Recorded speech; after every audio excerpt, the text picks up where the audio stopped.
une audition, là, bon, faut que tu apprennes ton texte. Feuille-le un peu, là. Je veux dire, c'est pas très important de connaître son texte. Mets-toi là en bouche, là, juste vite, puis...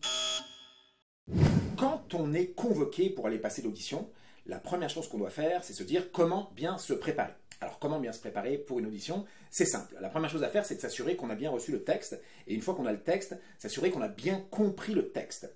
Donc, on lit le texte, on le décortique, on surligne les mots importants, on met des pauses et on s'assure qu'on comprend le texte et qu'on est capable de faire le sous-texte et qu'on a une belle motivation pour chaque phrase.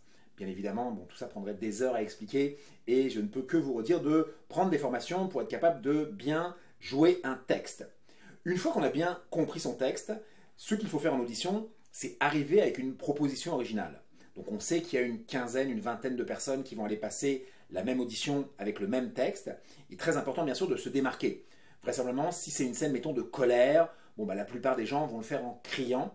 Vous devez arriver avec une proposition originale et vous dire oui, le personnage, il est bien écrit qu'il doit être en colère, mais il y a mille et une façons d'être en colère, et peut-être que crier n'est pas la façon la plus originale de le faire. Donc, arriver avec une proposition originale et assumer son choix. La deuxième chose, une fois qu'on a fait sa première proposition, la directrice de casting, si on a fait une belle première proposition, va nous demander de le refaire.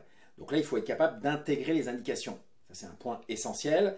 Donc à ce moment-là, ça veut dire qu'on est déjà en route vers une belle audition. Si on refait deux fois la même chose, c'est raté. Donc on intègre les indications, on les comprend. Le meilleur conseil que je ne peux pas te donner, c'est de reformuler, donc de redire dans tes mots ce que toi tu as compris de l'indication, histoire de t'assurer qu'on parle bien de la même chose, et à ce moment-là de rejouer d'une manière différente la deuxième fois.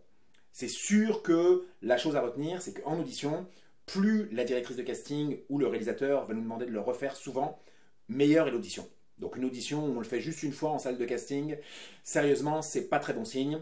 Une audition où on va le faire 4 fois, 5 fois, 6 fois, c'est une très bonne audition.